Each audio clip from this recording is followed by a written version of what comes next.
ಯಾರ ಹತ್ರನಾದರೂ camera ಸೇಲ್ಗಿದ್ರು comment ಮಾಡಿರಿ. ನಾನು ಸೆಕೆಂಡ್ ಅವ್ರಿಗೆ ತೊಗೊತೀನಿ. ಸುಮ್ಮನೆ ಹೆವಿ ಅಮೌಂಟ್ ಹಾಕೋಕ್ಕಾಗಲ್ಲ. 5 ತಿಂಗಳು ಗಾಡಿ ಐತಿ ಈಗ ಸದ್ಯ. ಇದು ಗಾಡಿ ಟೋಟಲ್ ಗಾಡಿ ರನ್ ಆಗಿರೋದು ಬರೀ 36,000 ರನ್ನಿಂಗ್ ಆಗೈತೆ. ನಾವು ಸಾರಿ ಹತ್ರ ಒಬ್ಬ ಕಂಟೈನರ್ ಗಾಡಿ ಲಾಭ ಮಾಡ್ಬೋದು ನಮ್ಗೆ. ಈಗ ಟೈಮ್ 1 ಗಂಟೆ, ಎಲ್ಲರೂ ಆರಾಮ್ ನಿದ್ದೆ ಮಾಡೋ ಟೈಮ್ದಾಗ ನಾವು ಊಟಕ್ಕೆ ಹುಡುಗಾಡ್ಕೊಂಡು ಡಾಬಾಕ್ಕೆ ಬಂದ್ರೆ ಡಾಬಾದಾಗಿನ ಪರಿಸ್ಥಿತಿ ಈ ಥರ ಇರ್ತೈತೆ. ಈಗ ಉಳಿದಿರೋದು ನಮ್ಮದೇ ಒಂದೇ. ಬಡ ಬಡ ಓಪನ್ ಮಾಡಿ ಅಂತಂದ್ರೆ ಬಡ ಬಡ ಓಪನ್ ಮಾಡಿ.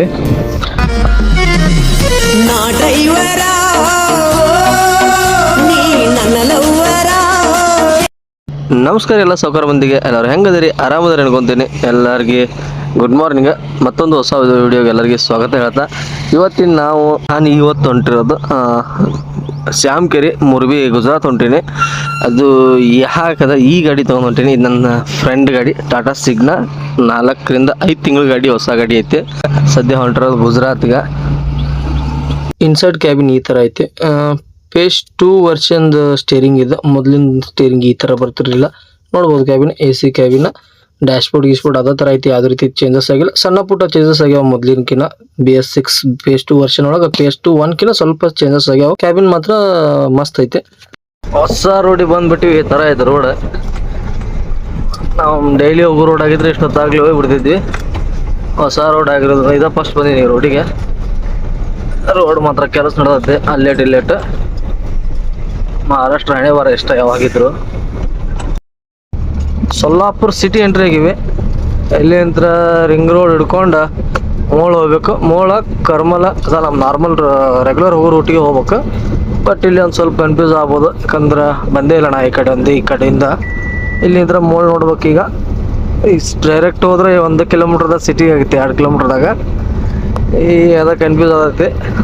ನೋಡೋಣ ಮೋಲ್ ರೋಡ್ ಹೆಂಗಾರ ಹಿಡ್ಕೊಂಡು ಮೊದಲು ಮೋಲ್ ರೋಡಿಗೆ ಹೋಗಿ ಕೊಡ್ಬೇಕು. ಈಗ ಟೈಮ್ 9:47. ನಾವಿರೋದು ಈಗ ನಮಗೆ ಇನ್ನೂ ನಾಸಿಕ್ ಮುಂದೆ 52 ಕಿಲೋಮೀಟ್ರ್ ಐತೆ. ನಾವೀಗ ಸಂಗಮ್ ನೀರು ಪಾಸ್ ಮಾಡಿ ಸ್ವಲ್ಪ ಟೀ ಕುಡಿಬೇಕಂತ ಸೈಡ್ ಹಾಕಿವಿ. ಯಾಕಂದ್ರೆ ಈ ನಗರದಾಗ ಊಟ ಮಾಡಿ ಬಿಟ್ಟಾಗ ನಾವು ನಗರ ಆ ಕಡೆನೇ ಊಟ ಮಾಡಿದ್ವಿ. 4 ಗಂಟೆಗೆ ಊಟ ಮಾಡಿವಿ. ನಗರ ನಾವು ಪಾಸ್ ಮಾಡಿ ಬರುವಾಗ 5 ಗಂಟೆ ಆಗಿತ್ತು. ನಗರಿಂದ ಬಿಟ್ಟಾಗ ಅಲ್ಲಿಂದ ಇಲ್ಲಿ ನಾನ್ ಸ್ಟಾಪ್ ಬಂದ್ವಿ, ಎಲ್ಲಿ ಸ್ಟಾಪ್ ಮಾಡಿಲ್ಲ. ನಾಸಿಕ್ ಹತ್ರ ಬಂದು ಸ್ಟಾಪ್ ಮಾಡಿದ್ದು ಈಗ ಟೀ ಕುಡಿಯೋಕೆ. ಬೆಳಗ್ಗೆ ನಾನು 7 ಗಂಟೆಗೆ ಬಿಟ್ಟಿನಿ ಅಫ್ಜಲ್ಪುರಿಂದ. 7 ಗಂಟೆಗೆ ಬಿಟ್ಟ ಈಗ ನಾಸಿಕ್ ಬಂದೆ. ಗಾಡಿ ಮಾತ್ರ ಅಲ್ಟಿಮೇಟ್ ಐತೆ. ಗಾಡಿದು ಎರಡನೇ ಮಾತೇ ಇಲ್ಲ. ಇದು ನನ್ನ ಫ್ರೆಂಡ್ ಗಾಡಿ. ನನ್ನ ಫ್ರೆಂಡ್ ಗಾಡಿಯಾಗ ನಾನು ಬಂದೀನಿ ಈಗ. ಯಾಕಂದ್ರೆ ಭೀಮಾ ಅಂತೂ ಅಲ್ಲೇ ಊರು ಐತಿ. ಹೊಸ ಗಾಡಿ ಪ್ಲ್ಯಾನಿಂಗ್ ನಿಮ್ಗೆ ಆಲ್ಮೋಸ್ಟ್ ಎಲ್ಲರಿಗೂ ಗೊತ್ತೈತಿ. ಯಾಕಂದ್ರೆ ನಾನೀಗ ಮುರ್ಬಿ ಲೈನ್ಗೆ ಹೊಂಟೀನಿ. ಯಾಕಂದ್ರೆ ಮೈನ್ಸ್ ತುಂಬಿರೋ ಗಾಡಿ ಇದು. ನಾನೀಗ ಟ್ರೈಲರ್ ತೊಗೊಂಡ್ರು ನಾನು ಇದನ್ನೇ ಓಡಿಸ್ಬೇಕು ಈಗ ಸದ್ಯಕ್ಕೆ. ಮೈನ್ಸು ಆ ಕಡೆಯಿಂದ ಟೈಲ್ಸ್ ಅದೇ ಲೆಕ್ಕಕ್ಕೆ ನಾನು ಟ್ರೈಲರ್ ಮಾಡ್ತಾ ಇರೋದು. ನಾನು ಯಾಕಂದ್ರೆ ನಾನು ಭೀಮನ್ ಒಳಗಡೆ ಈಗ 1 ವರ್ಷದ ಹಿಂದೆ, ನಾನು 1 ವರ್ಷ ಆಯ್ತು, 1.5 ವರ್ಷ ಹಿಂದೆ ನಾನು ಮೈನ್ಸ್ ಓಡಿಸಿದ್ದು. ಮತ್ತು ಆ ಕಡೆ ನಾನು ಹೋಗಲೇ ಇಲ್ಲ. ನಾವು ಇಲ್ಲೇ ಅಹಮದಾಬಾದ ಲಾಸ್ಟ್ ಓಡಿಸ್ತೀವಿ. 14 ವೀಲ್ಗೆ ಇದೇ ಕರೆಕ್ಟ್ ಆಗುತ್ತೆ. 14 ವೀಲ್ ಆ ಕಡೆ ಮುಂದೆ ಹೋದ್ರೆ ಲಾಸ್. ಯಾಕಂದ್ರೆ ಅಷ್ಟು ವರ್ಕೌಟ್ ಬಾಡಿಗೆ ಜಾಸ್ತಿ ಇರಲ್ಲ. ಇದು 16 ವೀಲ್ ಆಗಿರೋ ಕಾರಣ ಅಹಮದಾಬಾದಿಗೆ ಅಷ್ಟು ಮಾಲ್ ಹೊಂಡಲ್ಲ. ಇಲ್ಲಿಂದ ಮತ್ತು ಅಹಮದಾಬಾದಿಂದ ಇಷ್ಟು ಮಾಲು ವಾಪಸ್ ಸಿಗಲ್ಲ. 16 ವೀಲ್ ಆಯಿತು, ಟ್ರೈಲರ್ ಆಯಿತು, ಮೈನ್ಸಿಗೆ ಕರೆಕ್ಟ್ ಗಾಡಿ. ಮೈನ್ಸ್ ಲೋಡಿಗೆ ಈಗ ನಾನು ಟ್ರೈಲರ್ ತೊಗೊಳ್ಳೋದು ಮೈನ್ಸ್ಗಾಗೆ ತೊಗೋಬೇಕು. ಮೈನ್ಸ್ ಆಯಿತು, ಆ ಕಡೆ ಟೈಲ್ಸ್. ಇದೇ ಉದ್ದೇಶದಿಂದ ನಾನು ಟ್ರೈಲರ್ ಮಾಡ್ಬೇಕಂತ ಅಂದ್ಕೊಂಡಿದ್ದೆ. ಈಗ ನನ್ನ ಫ್ರೆಂಡ್ ಗಾಡಿ, ಇವ್ರಿಗೆ ಯಾರೂ ಡ್ರೈವರ್ ಇರಲಿಲ್ಲ. ಇದು 5 ತಿಂಗಳ ಗಾಡಿ ಐತಿ ಈಗ ಸದ್ಯ. ಇದು ಗಾಡಿ ಟೋಟಲ್ ಗಾಡಿ ರನ್ ಆಗಿರೋದು ಬರೀ 36,000 ರನ್ನಿಂಗ್ ಆಗೈತೆ. ಹೊಸ ಗಾಡಿನ. ಅವ್ರು ಒಂಚೂರು ಊರಾಗ ಜಾತ್ರೆ ಐತಿ, ಗಾಡಿ ಲೋಡ್ ಮಾಡ್ಕೊಂಬಂದಿದ್ರು. ಒಬ್ಬ ಡ್ರೈವರ್ ಬಿಟ್ಟು ಲೋಡ್ ಮಾಡ್ಕೊಂಬಂದು ಕೊಟ್ಟೋಗ್ಯಾರ. ಅವರು ಬರೋರು ಜಾತ್ರೆ ಇರೋ ಕಾರಣ ಇಲ್ಲ ಹಿಂಗೆ ಹೋಗಿ ಬಾ ಅಂತಲೇ ನಾನು ಹೊಂಟೀನಿ. ಯಾಕಂದ್ರೆ ನನಗೆ ಈ ಲೈನ್ ಜಾಸ್ತಿ 1.5 ವರ್ಷ ಆಗಿರ್ಬೋದು ನಾನು ವಾಪಸ್ ಈ ಲೈನಿಗೆ ಬಂದೇ ಇಲ್ಲ. ಇಲ್ಲಿ ನಮ್ಮ ಅಹಮದಾಬಾದ್ವರೆಗೂ ನಾವು ಓಡಾಡ್ತೀವಿ ರೆಗ್ಯುಲರ್. ಆದ್ರೆ ಆ ಕಡೆ ಮುಂದೆ ಹೋಗಿ 1.5 ವರ್ಷ ಆಯ್ತು. ನಾನು ಮೊದಲು ನನ್ನ ಗಾಡಿ ಒಳಗಡೆ ಮೈನ್ಸ್ ಓಡಿಸ್ತಿದ್ದೆ, ವರ್ಕೌಟ್ ಆಗಲಿಲ್ಲ, ನಾನು ಬಿಟ್ಟು ಈಗ ಸದ್ಯ ಹೆಂಗೈತಿ ಪೊಸಿಷನ್, ಏನು ಲೋಡಿಂಗ್ ಹೆಂಗೈತಿ, ಅದು ಏನು ಅಲ್ಲಿ ಸಿಚುವೇಶನ್ ಏನೇನೈತಿ ಎಲ್ಲ ಅಂತ ತಿಳ್ಕೊಬೇಕಂತ ಹೊಂಟೀನಿ. ಇನ್ನೂ 1-2 ಟ್ರಿಪ್ ನೋಡ್ತೀನಿ. ನೋಡ್ಕೊಂಡು ಯಾಕಂದ್ರೆ ಒಂದೇ ಸರಿ ದುಡುಕಬಾರ್ದು ಅಂತೇಳಿ. ಯಾಕಂದ್ರೆ ಆಲ್ರೆಡಿ ಕೈ ಸುಟ್ಕೊಂಡಿವಿ ಭಾಳ ಗಾಡಿ ಒಳಗಡೆ. ಈ ಸರಿ ದುಡುಕಬಾರ್ದು ಅಂತ ಪ್ರಾಪರಾಗಿ ಪ್ಲ್ಯಾನ್ ಮಾಡ್ಕೊಂಡು ಮಾಡ್ಬೇಕು. ಯಾಕಂದ್ರೆ ನಾನು ಈಗ ತೊಗೊಳ್ತಾ ಇರೋದು ಇನ್ನೂ 2 ತಿಂಗಳು ಲೇಟ್ ನಾನು ಗಾಡಿ ತೊಗೊಳ್ಳೋದು. ಯಾಕಂದ್ರೆ 2026 ಮ್ಯಾನುಫ್ಯಾಕ್ಚರಿಂಗ್ ಗಾಡಿ ತೊಗೊಂಡ್ರೆ 25 ಮ್ಯಾನುಫ್ಯಾಕ್ಚರಿಂಗ್ ನಾನು ತೊಗೊಳ್ಳಲ್ಲ. ಯಾಕಂದ್ರೆ 1 ವರ್ಷ ಮಾಡಲ್ ಸತ್ತೋಗುತ್ತೆ. ಯಾಕಂದ್ರೆ ನಾನು ಈಗ ಏನಾದರೂ ಗಾಡಿ ತೊಗೊಂಡ್ರೆ 25 ಮಾಡಲ್ ಆಗತ್ತೆ, ಮತ್ತೆ ಅದು 26 ಮಾಡಲ್ ಅಂತೂ ಆಗಲ್ಲ. ಅದಕ್ಕೆ ಇನ್ನೊಂದು ನಾನು ಜನವರಿವರೆಗೂ ನಾನು ಇನ್ನೂ ಪ್ಲ್ಯಾನಿಂಗ್ನಾಗ ಇದ್ದೀನಿ. ನಾನು ತಲೆಯಾಗಿರೋದು ಈಗ ಲೈಲ್ಯಾಂಡ್, ಟಾಟಾ ಅಷ್ಟೇ ನನಗಿಲ್ಲ, ಲೈಲ್ಯಾಂಡ್ ಮಾಡ್ಬೇಕಂತ ತಲೆಯಾಗಿ ಬಂದಿರೋದು. ಈಗ ರೇಟು ಕನ್ಫರ್ಮ್ ಆಗೈತಿ, ಎಲ್ಲ ಲೋನ್ ಗೀನ್ ಎಲ್ಲ ಕನ್ಫರ್ಮ್ ಆಗೈತಿ. ಬಟ್ ಡೆಲಿವರಿ ತರೋದು ಮಾತ್ರ ಜನವರಿ ಒಳಗಡೆ ನಾನು ತರೋದು. ಅಲ್ಲಿವರೆಗೂ ಏನೈತಿ, ನಾನು ಪ್ರಾಪರಾಗಿ ಯಾವ ಲೈನಿಗೆ ಏನು ಓಡುತ್ತೆ ಏನೆಲ್ಲ ತಿಳ್ಕೊಬೇಕಾಗತ್ತೆ. ನಾ 2 ತಿಂಗಳು ಅದೇ ಕೆಲಸ ನಂದೀಗ. ಯಾಕಂದ್ರೆ ತಂದ್ವಿ ಹೆವಿ ಒಂದು ಲಕ್ಷ 1,10,000 EMI ಬರ್ಬೋದು. ಈಗ ಅಷ್ಟೆಲ್ಲ ಹೆವಿ ಪ್ರಾಬ್ಲಮ್ ಏನಾಗೋದು ಬೇಡ ಅಂತ ಮೊದಲೇ ಎಲ್ಲ ಹೊಂಟೀನಿ. ನೋಡ್ಬೋದು ಗಾಡಿ ಯಾವ ಥರ ಸಿಗ್ನಾ ಇದೆ, ಸಿಗ್ನಾ 4830 ಇದು ಗಾಡಿ. AC ಕ್ಯಾಬಿನ್ ಗಾಡಿ. ಎಲ್ಲರಿಗೂ ಗೊತ್ತಿರೋ ಪ್ರಕಾರ ಗೌರ್ಮೆಂಟ್ ಕಡ್ಡಾಯವಾಗಿ ರೂಲ್ಸ್ ಮಾಡೈತಿ, ಪ್ರತಿಯೊಂದು ಗಾಡಿನೂ AC ಈಗ ಅಂಥೇಳಿ. AC ಕ್ಯಾಬಿನ್ ಗಾಡಿ ಮಾತ್ರ ಅಲ್ಟಿಮೇಟ್ ಐತಿ. ಯಾಕಂದರೆ ಒಂದು ಕಾರ್ನಾಗ ಹೊಡೆದಂಗೆ ನಾನು ಇಷ್ಟು ದಿನ ಏನು ಮಾಡಿಸಿದ್ರು ನಂದು ಸ್ವಂತ ಗಾಡಿ ಏನು ಓಡಿಸಿಲ್ಲ, ನಮ್ಮ ಭೀಮ ಈಗ ಸದ್ಯ ಭೀಮಿಗೆ ರೆಸ್ಟ್ ಇನ್ಮೇಲೆ. ಯಾಕಂದರೆ ಇಲ್ಲೇ ಲೋಕಲ್ ಓಡೋದೇನು ಹೊರಗಡೆ ಬರಲ್ಲ ಅದು ಗಾಡಿ. ಆ ಹುಡುಗ ಅಲ್ಲೇ ಲೋಕಲ್ ಓಡಿಸ್ತಂತ ಹೇಳಿ ಮನ್ಸೂರು ಅವ್ರು ಅಲ್ಲೇ ಓಡಿಸೋದು. ಈಗ ನಾನು ತೊಗೊಂಡ್ರೆ ಪ್ರಾಪರಾಗಿ ಹೊರಗಡೆ ನಾವು ನಮ್ಮ ಲೈನ್ ಅಂತೂ ಇದೆ ನಮ್ಮದು, ಇದಕ್ಕೆ ಓಡಾಡ್ಬೇಕು ನಾವು. ಈಗ ಸದ್ಯ ಬಿಟ್ಟರೆ BS3 ಗಾಡಿ ನಮ್ಮೆಲ್ಲ ಮೊದಲಿನ ಗಾಡಿ. BS6 ಅಂದ್ರೆ ನನ್ನ ಕ್ಯಾಂಡ್ರ್ಗಳಿದ್ದು, BS6 ಮಾಡಿದ್ದು. ಅದನ್ನು ಬಿಟ್ಟರೆ ನಾನು ದೊಡ್ಡ ಗಾಡಿ ಒಳಗಡೆ ಹೊಸ ಗಾಡಿ ಯಾವುದೂ ತೊಗೊಂಡಿರಲಿಲ್ಲ. ಬೇರೆದವ್ರ ಗಾಡಿ ನಮ್ಮ ಫ್ರೆಂಡ್ ಗಾಡಿ ಅಲ್ಲೇ ಇಲ್ಲೇ ಸ್ವಲ್ಪ ಒಂದು 50 ಕಿಲೋಮೀಟ್ರ್ 100 ಕಿಲೋಮೀಟ್ರ್ ಹೋಗಿರ್ತಿದ್ದೆ. ಯಾಕಂದ್ರೆ ನಂದೇ ಗಾಡಿ ಇರ್ತಿತ್ತಲ್ಲ, ಅವ್ರ ಜೊತೆ ಬಂದರೆ ಏನಾದರೂ ಓಡಿಸ್ಬೇಕಂದ್ರೆ ಓಡಿಸಿದ್ದೆ. ಬಟ್ ಇಷ್ಟು ದೂರ ಬಂದಿದ್ದು ಇದೇ ಗಾಡಿ ಒಳಗಡೆ ನಾನಾಗೆ ಅಂದರೆ ನೋಡ್ಬೇಕು ಹೆಂಗೆ ಇದು ಗಾಡಿ ಅಂತೇಳಿ. ಒಮ್ಮೆ ಏನು ಲೆಕ್ಕ ಬರ್ತಾ ಟ್ರೈಲರ್ ಮಾಡಬೇಡ 16 ವೀಲ್ ಮಾಡಂತ ಹೇಳಕತ್ತಾರ. ಅದಕ್ಕೆ 16 ವೀಲ್ ಹಣೆ ಬಾರ 16 ವೀಲ್ ಮಾಡೋಕೆ ನನಗೇನು ಬಂದಿಲ್ಲ. ಇನ್ನೊಂದು ತೋರಿಸ್ಬಿಡ್ತೀನಿ ನಿಮ್ಗೆ, ಬೆಳಗ್ಗೆ ಇನ್ನೊಂದು ಸಾರಿ ತೋರಿಸ್ತೀನಿ. ಬರೀ ಗಾಡಿನ 36,000 ರನ್ನಿಂಗ್ ಆಗೈತಿ. ಬಟ್ ಟೈರ್ ಕಂಡೀಷನ್ ನೋಡ್ಬೋದು. ಟೈರ್ ಕಂಡೀಷನ್ ಈ ಸರಿಯಾಗಿ ಕಾಣಲ್ಲ, ನಿಮ್ಗೆ ಬೆಳಗ್ಗೆ ತೋರಿಸ್ತೀನಿ. ಟೈರ್ ಕಂಡೀಷನ್ ಏನು ಪ್ರಾಬ್ಲಮ್ ಅಂದ್ರೆ ಸಿಕ್ಕಾಪಟ್ಟೆ 16 ವೀಲ್ ಟಾಟಾ ಗಾಡಿ ಒಳಗಡೆ ಟೈರು ಜಾಸ್ತಿ ಹೊಂಟವು. ಟೈರ್ ಅಂಜಿಗೆ ನಾನು 16 ವೀಲ್ ಮಾಡೋಕೆ ಒಳ್ಳೆ ಅಂದಿದ್ದೆ. ಇನ್ನೊಂದು ಈ ಗಾಡಿ ಮಾಡಿದ್ರು ಟ್ರೈಲರ್ ಮಾಡಿದ್ರು ಎರಡೂ ಸೇಮ್ ರೇಟ್ ಆಗುತ್ತೆ ನಿಮಗೆ, ಏನು ಟ್ರೈಲರ್ ಜಾಸ್ತಿ ರೇಟ್ ಆಗಲ್ಲ. ಅದೊಂದು ಉದ್ದೇಶ. ಮತ್ತು ಪೇಲೋಡ್ ಕೆಪಾಸಿಟಿ ಜಾಸ್ತಿ ಇರುತ್ತೆ, 42 ಟನ್ ಪಾಸಿಂಗು, ಇದು 35 ಟನ್ ಪಾಸಿಂಗು. ಅದು ಉದ್ದೇಶಕ್ಕೆ ಓನರ್ ಕಮ್ ಡ್ರೈವರ್ ನಾನು ಓಡಿಸೋದ್ರಿಂದ ನೋಡ್ಕೊಂಡು ಅದನ್ನೇ ಮಾಡ್ಬೇಕಂತ ಐತಿ. ಆದರೂ 16 ವೀಲ್ ಮಾಡಲೇನೋ ಅಂತ ಸ್ವಲ್ಪ ತಲೆಯಾಗೈತಿ, ರೌಂಡ್ ಅಪ್ ಜಾಸ್ತಿ ಆಗುತ್ತೆ ಅಂತೇಳಿ. ಅದಕ್ಕೆ ಇದು ಗಾಡಿ ಹೆಂಗೈತಿ ಮತ್ತು ಈ ಲೈನ್ ಹೆಂಗೈತಿ ಅಂತ ನೋಡ್ಬೇಕಂತ ಈ ಗಾಡಿಯಾಗ ಬಂದೀನಿ. ಇದೊಂದು ಸರಿ ನೋಡ್ತೀನಿ, ಇದೊಂದು ಟ್ರಿಪ್ಪಿಗೆ ಇಳಿದಾಗುತ್ತೋ ನೋಡ್ಬೇಕು ನಾನು. ಟೀ ಕುಡಿಯೋಕಂತ ಸ್ಟಾಪ್ ಮಾಡೀನಿ, ಒಂದು ಕಪ್ ಟೀ ಕುಡ್ದ ಇಲ್ಲಿಂದ ಬಿಡೋನು ನಾಸಿಕ್ ಪಾಸ್ ಮಾಡಿ ಘಾಟ್ ಹೆಂಗೈತೆ. ಮುಂದೆ ನಮ್ಮ ಪ್ರಕಾಶ್ ಒಬ್ಬ ಹೊಂಟಾನ, ಅವ್ಗೆ ಟಚ್ ಆಗ್ಬೇಕಂದ್ರೆ ಅವ್ನು ಮೊನ್ನೆ ಬಿಟ್ಟಾನ. ಇವತ್ತು ಬೆಳಗ್ಗೆ 7 ಗಂಟೆಗೆ ಬಿಟ್ಟೀನಿ. ಅವ್ರು ಹಚ್ಚಿ ಮಲ್ಕೊಂಡಿದ್ದೆ ಇಲ್ಲೇ ಘಾಟ್ನಾಗ. ಮುಂದೆ ಹೋಗಿನಂತ ಹೇಳೋಣ, ಅವ್ಗೆ ಹೋಗಿ ಮೀಟ್ ಆಗೋಣ ಬರ್ರಿ.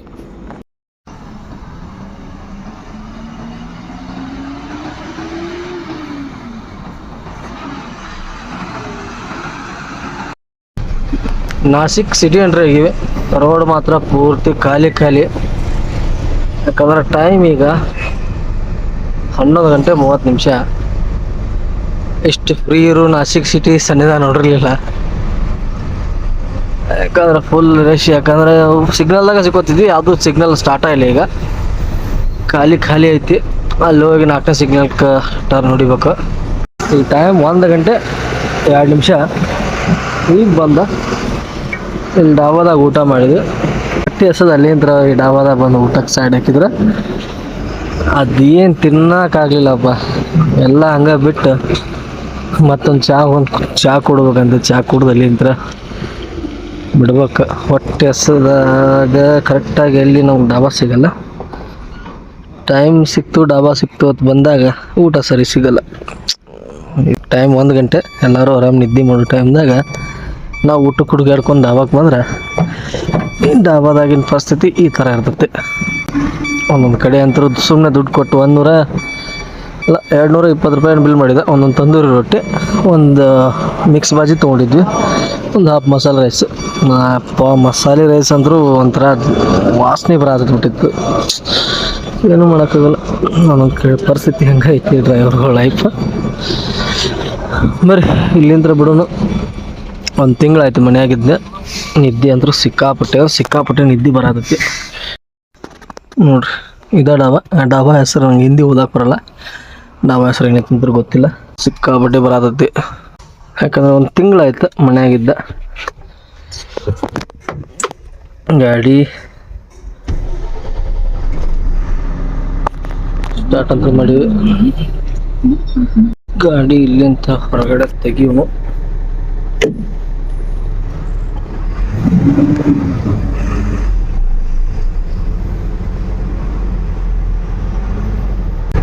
ಹಂಗ ಹಗ್ಗ ಹರ್ಕೊಂಡು ಹೋದಂಗೆ ಮಾಡುತ್ತೆ. ಏನು ರೊಟ್ಟಿ ಹಾಕಿದ ಗೂಳಿ ಹೆಂಗೆ ಹಗ್ಗ ಬಿಸ್ಕೊಂಡು ಓಡಕ್ಕಿರತ್ತಲ್ಲ ಹಂಗೆ ಮಾಡೋದಕ್ಕೆ ಬರೀ ಕ್ಲಾಚ್ ಕಾಲು ತೆಗರ ಸಾಕು. ಯಾಕೆ ಇಷ್ಟು ದಿನ ಹಳೆ ಗಾಡಿ ಓಡಿಸಿರಲ್ಲ, ಅದೇನೋ ಒಂಥರ ಹೆವಿ ಪಿಕಪ್ ಅನಿಸ್ಬಿಡ್ತದೆ ಗಾಡಿ. ಟೈಮ್ ಈಗ 2 ಗಂಟೆ. ಅಲ್ಲೇನೋ ಒಂದು ಗಾಡಿ ಟಚ್ ಆಗೈತೆ, ಅಲ್ಲಿ ಕಾಣ್ಬೋದು ನಿಮಗೆ ದೂರದಾಗ ಪೊಲೀಸು ಗಾಡಿ ಪಾಸ್ ಮಾಡ್ಸತ್ತಾರ ನೋಡ್ಬೋದು. ಈಗ ಬಿದ್ದತ್ತಿದೆ ಒಂದು ಗಾಡಿ, ಯಾವುದಿದೆ 6 ವೀಲ್ ಗಾಡಿ ಕ್ಯಾಂಟ್ರ್. ನಮ್ಮ ಮುಂದೆ ಬಂದಿದ್ದ ಗಾಡಿ ನೋಡಿ ಮತ್ತದು. ಗುಡ್ ಮಾರ್ನಿಂಗ್ ಎಲ್ಲರಿಗೆ. ಈಗ ಟೈಮ್ 6 ಗಂಟೆ 20 ನಿಮಿಷ. ಈಗ ನಾವಿರೋದು ನಮ್ಮ ರೆಗ್ಯುಲರ್ ಡಾಬಾ, ಎಲ್ಲರಿಗೂ ಗೊತ್ತಾ ಇರುತ್ತೆ. ಘಾಟ್ ಲಾಸ್ಟ್ ಘಾಟ್ ಹತ್ರ ಡಾಬಾ ಐತ್ಲ ರೆಗ್ಯುಲರ್ ಇಲ್ಲೇ ಸೈಡ್ ಹಾಕೋದು. ರೆಗ್ಯುಲರ್ ನೋಡಿದವ್ರು ಅಂದ್ರೆ ಗೊತ್ತಿರುತ್ತೆ ಡಾಬಾ.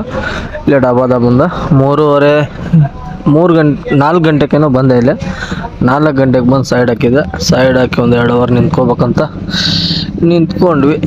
ಈಗ ಮಲ್ಕೋಬೇಕಂತ ಸ್ಟಾಪ್ ಮಾಡಿದೆ. ಬಟ್ ಅವ್ರು ಇಲ್ಲಿ ಡಾಬಾದಾಗ ಬಂದು ಅವನು ಎಬ್ಸಿದ. ಅದಾದ್ಮೇಲೆ ಮುಂದೆ ಗಾಡಿ ಅವನು ಬಿದ್ದ, ಅವನು ಎಬ್ಸಿದ. ಸುಮ್ಮನೆ ನಿದ್ದೆನೂ ಆಗಲ್ಲ, ಸುಮ್ಮನೆ ಇಲ್ಲಿಂದ ಬಿಡೋಣ ಅಂತೇಳಿ ಮುಂದೆಲ್ಲ ಡಾಬಾದಾಗ ಹೋಗಿ ಮಲಗ್ಬೇಕು. ನಿದ್ದೆ ಮಾತ್ರ ಸಿಕ್ಕಾಬಟ್ಟೆ, ಅಂದ್ರೆ ನಿದ್ದೆ ಅಂತಲ್ಲ, ಹೀಟ್ ಜಾಸ್ತಿ ಆಗೈತೆ. ಕ್ಯಾರಿ ಆಡಲ್ಲ ಒಳಗಡೆ. AC ಕ್ಯಾಬಿನ, ಬಟ್ AC ಹಾಕಿದ್ರು ನನ್ನ ಬಾಡಿ ಜಾಸ್ತಿ ಹೀಟ್ ಆಗಿಬಿಟ್ಟೈತಿ ಸರಿ. ಎಲ್ಲರೂ ಹೋಗಿ ಒಂದು 2-3 ತಾಸು ರೆಸ್ಟ್ ಮಾಡ್ಬೇಕು. ಬರೀ ಮುಂದೆ ಹೋಗಿ ಈಗ ಟೀ ಕುಡ್ದು ಬಿಟ್ಟಿನಿ. ನವಸಾರಿ ಹತ್ರ ಒಬ್ಬ ಕಂಟೈನರ್ ಗಾಡಿ ಅವ್ನು ಲಾಭ ಮಾಡ್ಬೋದು ನಮಗೆ. ಮಿರರ್ ಬಿಚ್ಚಾತೀವಿ, ಯಾಕಂದ್ರೆ ಕಂಟೈನರ್ ಡಬ್ಬಿ ಅವ್ನ ಲೈನ್ ನಾವು ಕರೆಕ್ಟ್ ಹೊಂಟಿದ್ರು ಒಂದು ಗಾಡಿ ಓವರ್ಟೇಕ್ ಮಾಡಕ್ಕೆ ಬಂದು ಬಾಡಿ ಬರ್ಸ್ಕೊಂಡು ಹೋಗ್ಬಿಟ್ಟ. ಬಾಡಿ ಬಡಿಸ್ಲಿ ಏನು ಒಂದು 500-600 ರೂಪಾಯಿ ಮಿರರ್, ಒಂದು 1000 ರೂಪಾಯಿ ಮಿರರ್ ಹೋಗಲಿ. ಬಟ್ ಅವ್ನು ಹೊಡೆದಿದ್ದ ಸ್ಪೀಡಿಗೆ ಯಾವ ಆಟ ಬಂದಿದ್ರೆ ಗ್ಯಾರಂಟಿ ಸ್ಪಾಟ್ ಹಾಕಿದ್ರು. ಯಾಕಂದ್ರೆ ನಾನು ಮಿರರ್ ಟಚ್ ಮಾಡಿದ ತಕ್ಷಣ ಅವನು ಯಾವ ಥರ ಹೋದಂದ್ರೆ ನಾ ಏನಾದರೂ ಹಿಡಿದ್ರೆ ಬಿಡ್ಬೋದು, ಯಾಕಂದ್ರೆ ಮತ್ತೆ ಹಿಂದೆ ಬಂದು ಏನಾರ ಅವ್ನು ಹಿಡಿಬೋದು, ಏನಾರು ಮಾಡ್ಬೋದು ಅಂತೇಳಿ ಧೂಳು ಹೇಳುತ್ತೆ ಗಾಡಿ. ಆ ಥರ ಗಾಡಿ ಓಡಿಸ್ಕೊಂಡದ. ಏನು ಕಂಟೈನರ್ ಡಬ್ಬಿ ಓಡಿಸೋ ಸಾಕಾಗ್ಬಿಡತ್ತೆ. ಟೈಮ್ 3 ಗಂಟೆ 45 ನಿಮಿಷ. ನಾವು ಹೊಡೆದವ್ರ ನಮ್ಗಿನ್ನೂ ಇಲ್ಲಿಂದ ಇರೋದು 25-30 ಕಿಲೋಮೀಟ್ರ್ ಒಳಗಡೆ.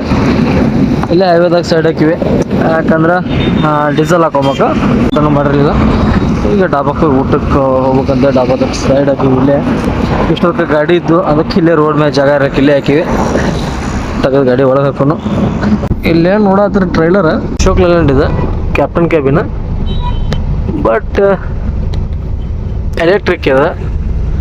ಅಲ್ಲಿ ನೋಡ್ಬೋದು green colour number plate MH02GH8057 electric ಇದೆ. ಪೂರ್ತಿ ಕ್ಯಾಬಿನೆಟ್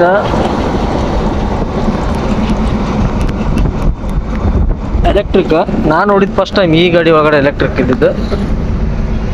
ಈಗ ಸದ್ಯ ನಾವು ಇರೋದು ವಡೋದರ ಸಿಟಿ ಎಂಟ್ರಿ ಆಗಿವಿ.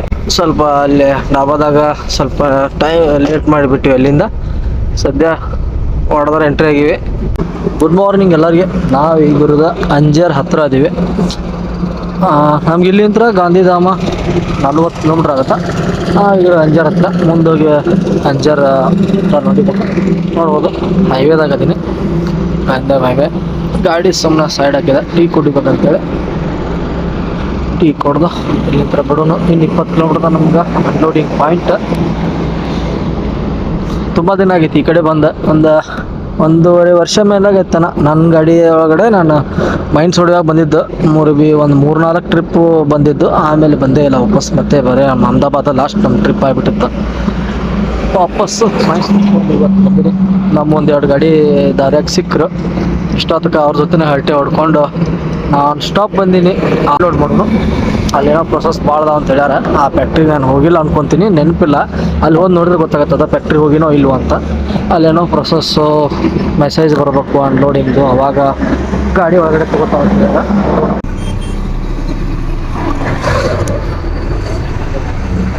ಗಾಡಿ ಮಾತ್ರ ಹೊಡ್ಯಾಕ ಅಲ್ಟಿಮೇಟ್ ಅಂದ್ರೆ ಅಲ್ಟಿಮೇಟ್.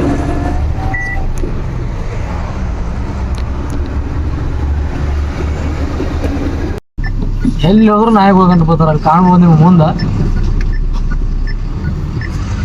ಇಲ್ಲಿ ಒಳಗಡೆ ಹೋಗಕ್ಕ ಅಲ್ಲಿ ಬಿಡಂಗಿಲ್ಲ, ಇದು ಬಿಡಂಗಿಲ್ಲ ಅಂತ ಮತ್ತೆ ₹100 ಕೊಟ್ಟಂತಲೇ ಬಿಡ್ತಾನೆ. ಆಯ್ತು, ಇನ್ನು 2 ಕಿಲೋಮೀಟ್ರ್ ಒಳಗಡೆ ಹೊರಗಡೆ ಫ್ಯಾಕ್ಟ್ರಿ ಮುಂದೆ. ಫ್ಯಾಕ್ಟ್ರಿ ಗೇಟ್ ಪಾರ್ಕಿಂಗ್ ಬಂದೀನಿ. ಬಿಲ್ ತೊಗೊಂಡು ಅಲ್ಲಿ ಡಬ್ಬಿ ಹತ್ರ ಹೋಗ್ಬೇಕು. ನೋಡ್ಬೋದ ಈ ಗಾಡಿ ಅಂತೂ ಸಿಕ್ಕಾಪಟ್ಟೆ ಅದಾವು.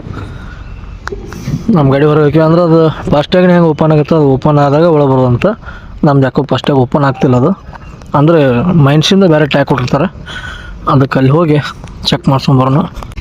ಈಗ ಬಂದಿಲ್ಲ, ಎಂಟ್ರಿ ಮಾಡಿಸ್ಕೊಂಡ್ವಿ. ಹೋಗೋದು ಎಂಟ್ರಿ ಮಾಡ್ಸ್ಕೊಂಡು ಗಾಡಿ ಒಳಗಡೆ ಹಾಕೊಂಡು ಈಗ ಗಾಡಿ ಒಳಗಡೆ ಬಂತು. ಈಗ ಪಾರ್ಕಿಂಗ್ ಜಾಗನೇ ಇಲ್ಲ, ಅಲ್ಲಿ ಹಚ್ಬೇಕಾದ್ರೆ ಬಂದು ಅಲ್ಲಿ ಇಲ್ಲ. ಇಲ್ಲಿ ಒಂದು ಸ್ವಲ್ಪ ಜಾಗ ಐತಿ ಅನ್ಕೊಂಬಿಟ್ಟ ಅಂತ ಇಲ್ಲಿ ಹಚ್ಚಿದ್ರೆ ಆಯ್ತು. ಆಮೇಲೆ ಎಲ್ಲರೂ ತೆಗೆದಾಯ್ತು ಅಂತೇಳಿ ಇಲ್ಲೇ ಹೊಡೆದ್ಬಿಡು ಒಳಗೆ. ಫೈನಲಿ ಮೆಸೇಜ್ ಬಂತು.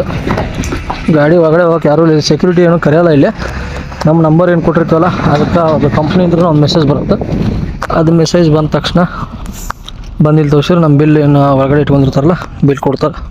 ಬಿಲ್ ತೊಗೊಂಡು ಗಾಡಿ ಆ ಕಡೆ ಹಾಕಿದ್ವಿ ಆಗಲೇ. ಅಲ್ಲಿ ಏನು ಕಾಣತ್ತೈತಿ ಅಲ್ಲಿ ನಮ್ಮದು ಟ್ಯಾಗ್ ಪಾಸ್ ಆಗಲಿಲ್ಲ ಆಗಲೇ. ಅದಕ್ಕೆ ಅದೆಲ್ಲ ಎಂಟ್ರಿ ಆದಮೇಲೆ ಮತ್ತೆ ಒಂದು ಸರಿ ಗಾಡಿ ಒಳಗಡೆ ಹಾಕಿ ಟ್ಯಾಗ್ ಪಾಸ್ ಮಾಡಿಸಿ ಅಲ್ಲಿ ಅಕ್ಷರ ಗಾಡಿ ಅಲ್ಲಿ ಹಾಕಿ ಒಂದು 2 ನಿಮಿಷ ಆಗಿರಲಿಲ್ಲ, ಅಷ್ಟಾಗಲಿ ಮೆಸೇಜ್ ಬಂತ. ನಮ್ಮ ಮುಂದೆ ಬಂದಿರೋ ಗಾಡಿ ನಿಂತಾವೆ ಇನ್ನೂ, ಬಟ್ ದೇವ್ರ ಪುಣ್ಯಲ್ಲಿ ನಮ್ಮ ಜಲ್ದಿ ಬಂತು. ಹೋಗೋಣ ಖಾಲಿ ಮಾಡೋಕ್ಕೆ ಪಾಯಿಂಟ್ನಾಗ. ಈ ಗೇಟ್ನಾಗ ಹೋಗ್ಬೇಕು ಒಳಗಡೆ. ಫ್ಯಾಕ್ಟ್ರಿ ಆ ಕಡೆ ದೂರ ಕಾಣುತ್ತಾ, ಅಲ್ಲಿ ಒಳಗಡೆ ಹೋಗಿ ನೋಡೋಣ ಏನೈತೆ ಪೊಸಿಷನ್ನು. ಕಾಟ ಮಾಡ್ಸಕತ್ತು ಬಂದಿದ್ವಿ. ಸೆಕ್ಯೂರಿಟಿ ತಪ್ಪು ಇನ್ಫಾರ್ಮೇಷನ್ ಕೊಟ್ಟಿದ್ದಕ್ಕೆ ವಾಪಸ್ ಮತ್ತೆ ಒಳಗೆ ಗೇಟ್ ಕಡೆ ಹೋಗೋದಾಗೈತಿ. ಆ ಕಾಟ ಅಲ್ಲಂತ, ಬೇರೆ ಕಾಟಕ್ಕೆ ಹೋಗ್ಬೇಕಂತ, ಅಲ್ಲೆಲ್ಲೋ ಬೇರೆ ಐತಂತ. ಹೀಗೆ ಬಂದು ಕಾಟಕ್ಕೆ ನಿಂತೀವಿ. ಅಲ್ಲಿ ನೋಡ್ಬೋದು ಗಾಡಿ ನಂಬರ್ ನಿಮ್ಗೆ ಕಾಣ್ಬೋದು ಅನ್ಸುತ್ತಾ, ಓಪನ್ ಆಯ್ತು ಕಾಟ. ಆಗಲೇ ಹೋಗಿದ್ದು ಆ ಕಡೆ ಅಂದ್ರೆ ಈ ಕಡೆ ಬಂದ್ವಿ. 48 ಟನ್ನು 660 kg ಐತೆ ನಮ್ಮ ಗಾಡಿ ಟೋಟಲ್. ಈಗ ಬರ್ರಿ ಗಾಡಿ ಹೊರಗಡೆ ಹಾಕೋನು. ಯಾಕಡೆ ಹೋಗ್ಬೇಕು ಅಂತ ಸ್ವಲ್ಪ ಕೇಳ್ಬೇಕು, ಯಾಕಂದ್ರೆ ಫಸ್ಟ್ ಟೈಮ್ ಬಂದು ಈ ಫ್ಯಾಕ್ಟ್ರಿ ಬಂದಿದ್ದೆ. ಕಾಣ್ಬೋದು ನಿಮ್ಗೆ ಅಲ್ಲಿ 48,660 kg ಗಾಡಿ ಹೊರಗಡೆ ಹಾಕೋನು. ದೊಡ್ಡ ಫ್ಯಾಕ್ಟ್ರಿ ಐತೆ ಅನ್ಕೊತೀನಿ. ಖಾಲಿ ಮಾಡೋದೆಲ್ಲ ಅಂತ ತಿಳ್ಕೊಬೇಕು ಅಷ್ಟೇ. ಈಗ ಗಾಡಿ ಸೈಡ್ ಹಾಕೋನು, ಸೈಡ್ ಹಾಕಿ ಎಲ್ಲಿ ಅಂತ ಕೇಳ್ಕೊಂಡು ಮೊದಲು ಕಾಣ್ಬೋದು ಮೇಲೆ ಬೋರ್ಡ ಯಾವ್ಯಾವ ಖಾಲಿ ಮಾಡೋದು ಎಲ್ಲೆಲ್ಲಿ ಹೋಗ್ಬೇಕು ಅಂತೇಳಿ. ಸ್ವಲ್ಪ ಕ್ಯಾಮ್ರಾ ಒಂದು ಪ್ರಾಬ್ಲಮ್ ಆಗಿಬಿಟ್ಟದ ನಮ್ದು. ಫ್ಯಾಕ್ಟ್ರಿ ಒಳಗಡೆ ಹೋಗ್ಬೇಕು ಅಂದ್ರೆ ಈ ಗಾಡಿ ಕಾಟ ಮಾಡಿಸ್ಕೊಂಡು ಬಂದೀವಿ. ಕಾಟ ಮಾಡಿಸ್ಕೊಂಡ್ಬಂದು ಇಲ್ಲಿ ಹೊರಗಡೆ ಹಾಕಿವಿ. ಯಾಕಂದ್ರೆ ಅವ್ರು ಇನ್ನೂ ಇಲ್ಲೇ ಹೊರಗಡೆನೇ ಅದಾರ. ಇನ್ನೊಬ್ರು ನನ್ನ ಜೊತೆ ಇದ್ರಲ್ಲ ಅವ್ರು ಅಲ್ಲೇ ಅದೇನು ಬಿಲ್ ಎಲ್ಲ ತೊಗೊಂಡು ಹೋಗ್ಯಾರ, ಎಲ್ಲಿ ಹೋಗ್ಬೇಕಂತ ಕೇಳ್ಬೇಕಂತ ಐತೋ ಇನ್ನೂ ಏನು ಪ್ರೊಸೆಸ್ ಐತೆ ಗೊತ್ತಿಲ್ಲ. ಅಲ್ಲಿಂದ ಮಾತ್ರ ಹೊರಗೆ ಹಾಕ್ಯಾರ. ಹಿಂದೆ ಇನ್ನೂ 2-3 ಗಾಡಿ ನಿಂತಾವೆ ಒಳಗಡೆ. ಫ್ಯಾಕ್ಟ್ರಿ ಒಳಗಡೆ ರೋಡ್ನಾಗೆ ನಿಂತೀನಿ ನಾನೀಗ. ಇನ್ನೊಂದು ಎಲ್ಲರಿಗೆ ಸಾರಿ ಕೇಳ್ತೀನಿ, ಯಾಕಂದ್ರೆ ಸ್ವಲ್ಪ ಕ್ಯಾಮ್ರಾ ಒಂದು ಸ್ವಲ್ಪ ಪ್ರಾಬ್ಲಮ್ ಆಗೈತೆ. ನಾನು ಕರೆಕ್ಟಾಗಿ ವೀಡಿಯೋಸ್ ಕರೆಕ್ಟಾಗಿ ಕ್ವಾಲಿಟಿ ಬರ್ತಾ ಇಲ್ಲ.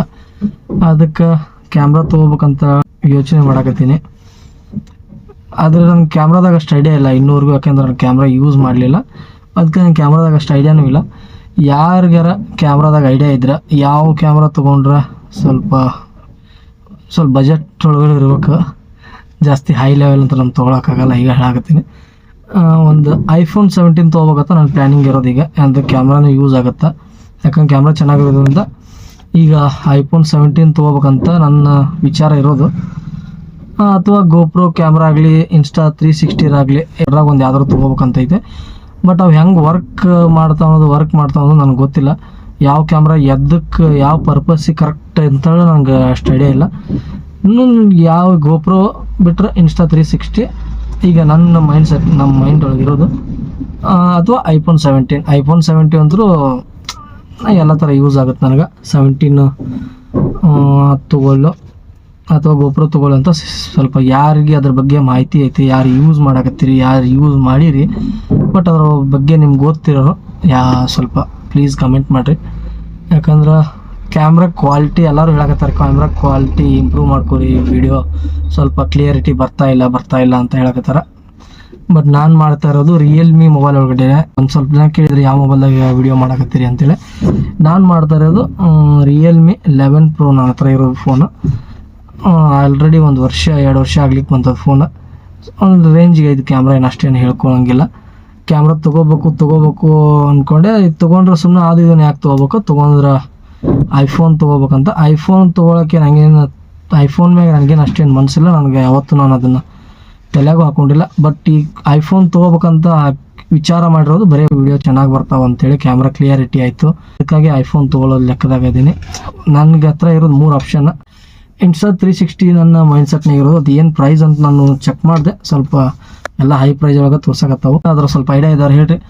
ಯಾರ ಹತ್ರನಾದರೂ ಕ್ಯಾಮ್ರಾ ಸೇಲ್ಗಿದ್ರು ಕಮೆಂಟ್ ಮಾಡಿರಿ, ನಾನು ಸೆಕೆಂಡ್ ಆದ್ರೆ ತೊಗೊತೀನಿ, ಸುಮ್ಮನೆ ಹೆವಿ ಅಮೌಂಟ್ ಹಾಕೋಕ್ಕಾಗಲ್ಲ. ಅಥವಾ iPhone 17 ಇಷ್ಟೇ ನನ್ನ ತಲೆಯಾಗಿರೋದು. ನೋಡ್ರಿ, ಯಾರಿದ್ರು ಕಮೆಂಟ್ ಮಾಡಿರಿ. ಬರೀ ಗಾಡಿ ಖಾಲಿ ಮಾಡೋಕೆ ಒಳಗಡೆ ಹೋಗೋನು. ಫ್ಯಾಕ್ಟ್ರಿ ಒಂದ್ಸರಿ ತೋರಿಸಿ. ಫ್ಯಾಕ್ಟ್ರಿ ರೋಡ್ ಒಳಗಡೆನ ಅದೀವಿ ಈಗ. ಭೀಮಾ ಅಂತರೂ ಊರಾಗೈತೆ, ಇನ್ನು ನೋಡ್ರಿ ನೀವು. ಸದ್ಯ ನಾನು ಈಗ, ಯಾಕಂದ್ರೆ ನನಗೊಂಚೂರು ಏನು ಕನ್ಫ್ಯೂಸ್ನ್ ಆಗೋದೇನು ಅಂದ್ರೆ, ಟ್ರೈಲರ್ ಮಾಡಲು ಮತ್ತು 16 ವೀಲ್ ಮಾಡಲು ಅಂತ ಗೊಂದಲ ಬಂದ್ಬಿಡತ್ತೆ. ಏನೇ ಕ್ಯಾಂಟ್ರ್ ಸ್ಟಾರ್ಟ್ ಮಾಡಲು, ಕ್ಯಾಂಟ್ರ್ ತೊಗೊಂಡು ಮತ್ತು ಲಾಂಗ್ ಟ್ರಿಪ್ ಮಾಡಲು ಅಂತ ಬೇರೆಯವ್ರ ಗಾಡಿ ಮೇಲೆ ಬರೋಕೆ ಏನು ಕಾರಣ ಅಂದ್ರೆ, ಈಗ ಆ ಕಡೆಯಿಂದ ಮೈನ್ಸ್ ತೊಗೊಂಬಂದೈತೆ, ಮತ್ತು ಈ ಕಡೆಯಿಂದ ಟೈಲ್ಸ್ ಆಗಲಿ ಇಲ್ಲ ಅದೋನಿ ಇದು ಪೌಡ್ರ್ ಬ್ಯಾಗೆಲ್ಲ ಬರುತ್ತೆ, ಅದೆಲ್ಲ ಲೋಡಿಂಗ್. ಯಾಕಂದ್ರೆ ನಾನು ಈ ಕಡೆ ಬಂದು ಜಾಸ್ತಿ ದಿನ ಆಗೋಯ್ತು ಈಗಾಗಲೇ. ಒಂದೂವರೆ ವರ್ಷ ಏನೋ ಆಯ್ತು ನಾನು ಗಾಡಿ ತೊಗೊಂಡು ನಾನು ಮೈನ್ಸಿಗೆ ಬಂದಿಲ್ಲ. ಈಗ ಸಮೀಪದಾಗ ಮೊದಲೆಲ್ಲ ಮೈನ್ಸ್ ಓಡಿಸೀನಿ.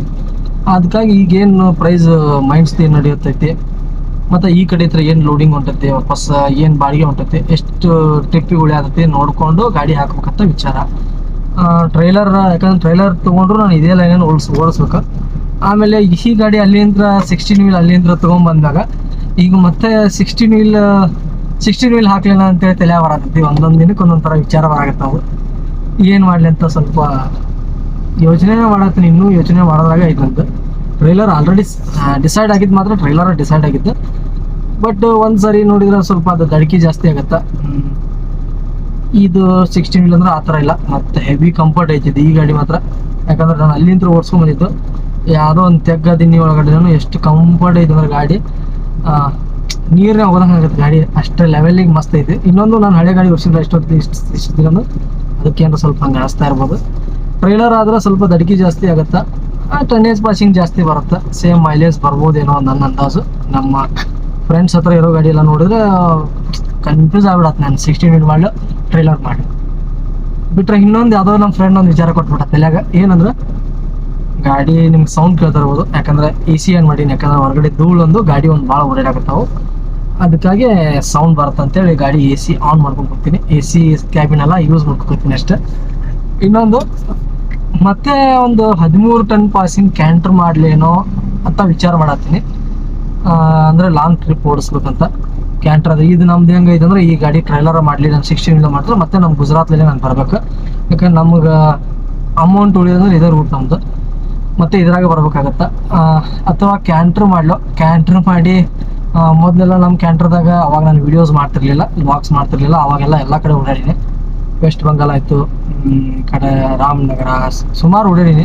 ಪಂಜಾಬ್ ಹೋಗೀನಿ, ರಾಜಸ್ಥಾನ್ ಹೋಗೀನಿ. ಬಟ್ ಅವಾಗ ವ್ಲಾಗ್ಸ್ ಮಾಡ್ತಿರ್ಲಿಲ್ಲ. ಅವಾಗ 2 ಗಾಡಿ ನಂದು ಜೊತೆಗೆ ಹಾಕೊಂಡು ಓಡಾಡ್ತಿದ್ದೆ, ಒಂದು ಗಾಡಿ ಲೋಕಲ್ ಓಡ್ತಿತ್ತು. ಈಗ ಒಂದು ಹೊಸ ಕ್ಯಾಂಟ್ರ್ ಹಾಕ್ಲೇನ ನಮ್ಮ ಯೋಗೇಶ್ ಬ್ರೋ ಥರ ಅಂತ ವಿಚಾರದಾಗ ಐತಿ. ನಾನು ಲಾಂಗ್ ಓಡಿಸ್ಲೇನೋ ಅವ್ರು ನೋಡಿ ಮಾಡ್ತಾಯಿದ್ದೀನಿ ಅನ್ಕೊಬೇಡ್ರಿ. ನಾವೆಲ್ಲ ಒಂದೇ, ನಾವೆಲ್ಲ ಒಂದೇ. ನಾವೇನು ಅದ್ರಾಗ ನಮ್ಗೆ ಭೇದ ಭಾವ ಅನ್ನೋದಿಲ್ಲ ಲಾಗರ್ಸ್ ಒಳಗಡೆ. ನನಗೆ ಅಂದರೆ ಲಾಂಗ್ ಟ್ರಿಪ್ ಓಡಿಸ್ಲೇನೋ ಅಂದ್ಕೊಂಡಿನಿ. ಏನು ಮಾಡಲಿ ಅಂತ ತಿಳಿತಾ ಇಲ್ಲ. ಮೊದಲು ಊರಿಗೆ ಹೋಗ್ತೀನಿ ಈಗ ಇಲ್ಲಿಂದ. ಈಗ ಗಾಡಿ ಆಲ್ಮೋಸ್ಟ್ ಹತ್ರ ನೋಡ್ಬೋದು, ಗಾಡಿ ಆಫ್ ಆಯ್ತು. ಯಾಕಂದರೆ ಟಾಟಾ ಮೊದಲಿನಿಂದನೂ BS6 ಒಳಗಡೆನು ಸೆಕೆಂಡ್ಸ್ ಮೇಲ್ಗಡೆ ನೀವು ಹ್ಯಾಂಡ್ ಬ್ರೇಕ್ ಹಾಕಿದ್ರಂದ್ರೆ ಸೆಕೆಂಡ್ಸ್ ಮೇಲ್ಗಡೆ ಗಾಡಿ ಆಫ್ ಆಗುತ್ತೆ. ನನ್ನ ಅಂದಾಜು ಒಂದು 2 ರಿಂದ 3 ನಿಮಿಷ ಅಥವಾ 5 ನಿಮಿಷದವರೆಗೂ ಆಟೋಮೆಟಿಕ್ ಆನ್ ಇರುತ್ತೆ, ಆಮೇಲೆ ಗಾಡಿ ಆಫ್ ಆಗುತ್ತೆ. ಇದು ಗಾಡಿ ಆಗಿದ್ದು ಅದೇ ಆಫ್ ಆಯ್ತು, ಎ ಸಿನೂ ಬಂದಾಯ್ತು. ಮತ್ತು ಏನು ಹೇಳ್ತಾ ಇದ್ದೆ, ಲಾಂಗ್ ಓಡಿಸ್ಬೇಕಂತ ನಾನು ಅದನ್ನು ಕೇಳಿದೆ, ಅದು ಪ್ರೈಸ್ ಕೇಳಿದೆ. ಹೊಸ ಗಾಡಿ ಅದು ಮತ್ತು ಸೆಕೆಂಡ್ ಹ್ಯಾಂಡ್ ಅಂತೂ ಅದು ಮಾಡಬಾರ್ದು ಅಂತ ತಿಳಿಯಾಗಿರೋದು. ನನಗೆ 16 ಮಾಡಲು, ಕ್ಯಾಂಟ್ರ್ ಮಾಡಲು, ಟ್ರೈಲರ್ ಮಾಡಲು ತಿಳಿತಾ ಇಲ್ಲ. ನೋಡೋಣ, ಕ್ಯಾಂಟ್ರ್ ಮಾಡ್ಬೇಕಂತ ತಲೆಯಾಗಿ ಬಂದೈತಿ, ಲಾಂಗ್ ಓಡಿಸ್ಬೇಕಂತ. ಕ್ಯಾಂಟ್ರ್ ತೊಗೊಂಡು ಕಾಶ್ಮೀರ ಆಗಲಿ ಅಥವಾ ಎಲ್ಲೋ ಲಾಂಗ್, ಒಟ್ಟು ಆಲ್ ಓವರ್ ಇಂಡಿಯಾದಾಗ ಲಾಂಗ್ ಎಲ್ಲೋ ಬಾಡಿಗೆ ತುಂಬಿದ್ರು ಒಂದು ಲಾಗ್ಸ್ ಮಾಡೋಕೆ ಒಂದು ಇದು ಅಂತೇಳಿ ಕ್ಯಾಂಟ್ರ್ ಮಾಡ್ಬೇಕಂತ ಮತ್ತೆ ತಲೆಯಾಗಿ ಬಂದಿರೋದು. ಭೀಮಾ ಅಂತರೂ ಇದ್ದೇ ಇರ್ತಾನೆ ಲೋಕಲ್ದಾಗ. ನಾನು ಹೊರಗಡೆ ಹೋಗ್ಬೇಕಂತ ಭೀಮಾ ಈಗ ಸದ್ಯ ಅಲ್ಲಿ ಲೋಕಲ್ ನೋಡಿರತ್ತೈತಿ. ಬರೀ ಗಾಡಿ ಖಾಲಿ ಮಾಡಕ್ಕೆ ಹೋಗೋನು. ಕಾಣ್ಬೋದು ನಮ್ಮ ಮುಂದಿನ ಗಾಡಿಗಳು ಇಲ್ಲೇ ನಿಂತಾವು. ಅಕ್ಕ ಬಿಚ್ಚತ್ತಾರೆ ಏನೋ ತಾಡ್ಪತ್ರಿ ಅಕ್ಕ. ಅವನು ಯಾಕೆ ಲೈಟ್ ಕೊಡಕತ್ತಾನ? ಅವನ ಜಾಗ ಐತೆ ಇದು, ನಮ್ಮ ಜಾಗ ಇದು, ಮೈನ್ಸ್ನವ್ರದ್ದು. ನೋಡ್ಬೋದು ಅಲ್ಲಿ ಗಾಡಿ ನಿಂತಾವು ನೋಡ್ರಿ. ಧೂಳು ನೋಡ್ರಿ, ಇದ ಧೂಳಿಗಾಗಿ ನಾವು ಗ್ಲಾಸ್ ಏರ್ಸ್ಕೊಂಡ್ ಕುಂದ್ರಬೇಕು. ಅಕ್ಕ ಧೂಳ ಇಲ್ಲೇ ಇರ್ಲಿಲ್ಲ. ತಡಪತ್ರಿ ಬಿಚ್ಚಬೇಕು, ಕೈ ಮಾಡ್ಬೇಕು. ನೋಡಪ್ಪ ಟ್ಯಾಗ್ ಅದಾವ ನಮ್ಮ ಅಂತ ಇಂತೂ ಬಂದು ಒಳಗಡೆ ನಿಂತೀವಿ. ಮುಂದೆ 5-6 ಗಾಡಿ ಅದಾವು. ಯಾವಾಗ ಖಾಲಿ ಆಕತಿ 11:30 ಒಳಗೆ ಬಂದ. ಮುಂದೆ ಗಾಡಿ ಹೊತ್ತೆ ಮಲ್ಕೊಂಡ್ಬಿಟ್ಟಿವಿ. ನಾವು ಮಲ್ಕೊಂಡು ನಿದ್ದೆ ಬರತ್ತೆ, ನೈಟ್ ಪೂರ್ತಿ ಬಂದಿದ್ವಲ್ಲ. ಬಟ್ ಅವರು ಮಲ್ಕೊಂಡ್ಬಿಟ್ರ ಮರ್ತ. ಇನ್ನು ಮುಂದೆಲ್ಲ ಗಾಡಿಗಳು ಬಂದ್ಬಿಟ್ಟು ನೋಡ್ರಿ, ಟೈಮಿಗೆ 3 ಗಂಟೆ. ಈಗ ಎದ್ದು ತಕ್ಷಣ ಮತ್ತೆ ಹೇಳಾಟ್ಲಿ ಒಳಗೆ ಬಿಟ್ರೆ ಹೊಂಟಿವಿ ಖಾಲಿ ಓಡಾಕ. ಮುಂದಿನ ಗಾಡಿ ಎಲ್ಲ ಖಾಲಿ ಆಗ್ಬಿಟ್ಟಾವು. ಈಗ ಮೈನ್ಸ್ ಖಾಲಿ ಮಾಡೋದವಲ್ಲ ಗಾಡಿಗಳು. ಈಗ ಬಂದು ಹಗ್ಗ ಓಪನ್ ಮಾಡತ್ತೀವಿ. ಕ್ಯಾಬಿನ್ ಮ್ಯಾಗ ಹತ್ತಕ್ಕೆ ಏನು ಇದ್ದೀವಿ ಇಲ್ಲಿ. ಇದಕ್ಕೆ ಕ್ಯಾಬಿನ್ ಗಾಡಿ ಅಲ್ಲ ಇದು, ಹತ್ತಕ್ಕೆ ಆ ಕಡೆ ಈ ಕಡೆ ಮೆಟ್ಲೇ ಇಲ್ಲಪ್ಪ. ಹತ್ಬೇಕು, ಬಾಡಿ ಮ್ಯಾಗ ಹತ್ತಿ, ಬಾಡಿ ಮ್ಯಾಗ ಅಂತ ಈ ಕಡೆ ಜಂಪ್ ಮಾಡ್ಬೇಕು. ಅವಾಗ ರೂಢಿ ಇಲ್ಲಲ್ಲ ಕ್ಯಾಬಿನ್ ಗಾಡಿಗಳು. ನಂದು ಲಾಸ್ಟ್ ಗಾಡಿ ಉಳಿದಿರೋದಂತೀಗ ಅಲ್ಲಿ ಮುಂದೆ ನೋಡ್ಬೋದು. ನನ್ನ ಹಿಂದೆ ಬಂದವರೆಲ್ಲ ಆಲ್ಮೋಸ್ಟ್ ಖಾಲಿ ಅದ. ಠಾಕೂರಿಂತ್ರ ತುಂಬಿದ್ದಂದ್ರೆ ನಮ್ದು ಒಂದೇ ಗಾಡಿ ಲಾಸ್ಟಿಗೆ ಉಳಿದಿರೋದು, ನಮ್ಮದೇ ಒಂದೇ. ಬಡ ಓಪನ್ ಮಾಡಿ ಅಂತಂದ್ರೆ ಬಡ ಓಪನ್ ಮಾಡಿವಿ. ಅಲ್ಲಿ ಹೋಗೋನು. ಅಲ್ಲೇನು ಹಿಟ್ಟಚ್ಚಿ ಅರ್ಧ ಅಲ್ಲಿ ಕಾಣತ್ತಲ್ಲ, ಹಿಟ್ಟಚ್ಚಿ ಅಲ್ಲೇ ಅನ್ಲೋಡ್ ಆಗೋದು ಗಾಡಿಗೆ. ಇದ್ರ ಗಾಡಿ ಅಲ್ಲಿ ಹೋಗಿ ಹಾಕೊಂಡು ಕೆಳಗಡೆ ಇರೋದು ಮೊದಲು. ಫೈನಲಿ ನಮ್ಮ ಗಾಡಿ ಖಾಲಿ ಮಾಡಕ್ಕೆ ಹಚ್ಚಿದ್ವಿ. 3 ತಾಸಿಂದ 2-3 ತಾಸು ವೇಸ್ಟ್ ಮಾಡಿ ಖಾಲಿ ಮಾಡಕ್ಕೆ ಹಚ್ಚಿವಿ. ಲೋಡಿಂಗು ಕೆಳಗೆ ಹಚ್ಚಿವಿ. ಬೆಂಗಳೂರು ಐತನ ಆ ಥರ ಸಟ್ಟಾದ್ರೆ ಶಿರಾ ಲೋಡಿಗೆ ಹೋಗೋಣ. ಇಲ್ಲಿಂದ ಕೊಡ್ತೀವಿ ಖಾಲಿಯಲ್ಲಿ. ಕ್ಲೀನಿಂಗ್ ಮಾಡಕ್ಕೆ ಹಚ್ಚಿವಿ ಗಾಡಿ.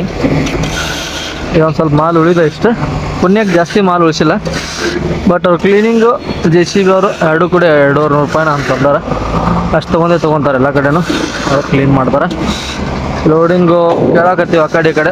ಲೋಡಿಂಗ್ ಇನ್ನೂವರೆಗೂ ಕನ್ಫರ್ಮ್ ಆಗಲಿಲ್ಲ. ನೋಡೋಣ, ಬೆಂಗಳೂರು ಐತನ ಅಥವಾ ಸ್ವಲ್ಪ ಬಾಡಿಗೆ ಕಮ್ಮಿ ಅದಾವೆ. ಅದಕ್ಕೆ ಅವನು ಬೇರೆ ಎಲ್ಲರೂ ಕೇಳಾಕತ್ತೀವಿ ಲೋಡಿಂಗ್. ನೋಡ್ಬೋದು ಫ್ಯಾಕ್ಟ್ರಿ ಯಾವ ಥರ ಐತಂತ. ಎಲ್ಲ ಮೈನ್ಸ್ ಬೇರೆ ಮೈನ್ಸ್. ನಮ್ಮದು ಖಾಲಿ ಆದಿದ್ದು ಠಾಕೂರ್ ಮೈನ್ಸ್. ಅದೊಂದು ಸ್ವಲ್ಪ ಸಣ್ಣ ಮೈನ್ಸ್, ಆದರೆ ಹೆಸರು ಸರಿಯಾಗಿ ಗೊತ್ತಿಲ್ಲ. ದಿನ ಆಯ್ತು ನಾನು ಬಿಟ್ಟು ಮೈನ್ಸ್ ಓಡಿಸೋದು. ಈ ಥರ ಐತೆ. ಇವೆಲ್ಲ ಲೋಕಲ್ ಟಿಪ್ಪರ್ಸ್. ಇಲ್ಲಿಂದಲೇ ಖಾಲಿ ಆಗು. ನೋಡ್ಬೋದು ಅಲ್ಲಿ ಮುಂದೆ ಅಷ್ಟೇ ಮಾಲ್ ಉಳಿದೈತಿ, ಮುಂದೆ ಖಾಲಿ ಮಾಡಾಕತ್ತಾರ. ಈ ಥರ ಐತಿ ಮೈನ್ಸ್. ಕ್ಯಾಂಟ್ರ್ ಮಾಡಲು, 16 ವೀಲ್ ಮಾಡಲು, ಟ್ರೈಲರ್ ಮಾಡಲಿ ಅಂತ ಪ್ಲೀಸ್ ಕಮೆಂಟ್ ಮಾಡಿರಿ. ಮತ್ತು ನೆಕ್ಸ್ಟ್ ವಿಡಿಯೋದಾಗ ಸಿಗೋನು. ಪ್ಲೀಸ್ ಎಲ್ಲರೂ ಸಬ್ಸ್ಕ್ರೈಬ್ ಮಾಡ್ಕೊರಿ, ಲೈಕ್ ಮತ್ತು ಕಮೆಂಟ್ ಮಾಡಿರಿ.